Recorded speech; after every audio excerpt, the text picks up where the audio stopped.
आ गोटे टाइप रो क्वेश्चन एई राशि सहित एई राशि जदि समान अछि एटा हम कोन कहबा गोटे समीकरण कहबा वर्तमान हम x रो मूल्य बाहर करदबा जदि ताको हम कोन कहबा समीकरण रो समाधान कहबा तो एटा सहित एटा समान बोली जा हम कहली तापर समीकरण तापर कहले एटा हम सब बोले कोन करिया अछि आमे देखि एपटे अक्षर करा से पट अपना अछि कोन करिया सेते बेले केस रे आमे कोन करिया कि जो पर बड़ थिबो बड़टारो सान पटकरो जिबा बड़ पर कि अछि 3x माने राइट साइड अछि 3x लेफ्ट साइड रे 2x अछि 3x आ देबो 2x तो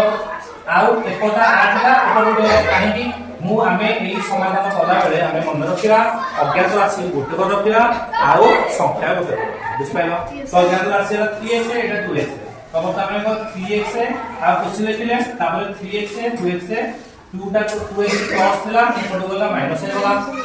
तापर एपटे एपटे कोन अछि देखो एटा वाला एपटे बाकी थिला ना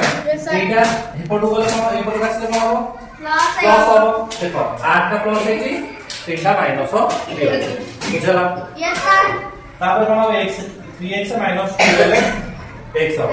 तापर 8 को माइनस 3 गले 5 बुझ पाइलो 5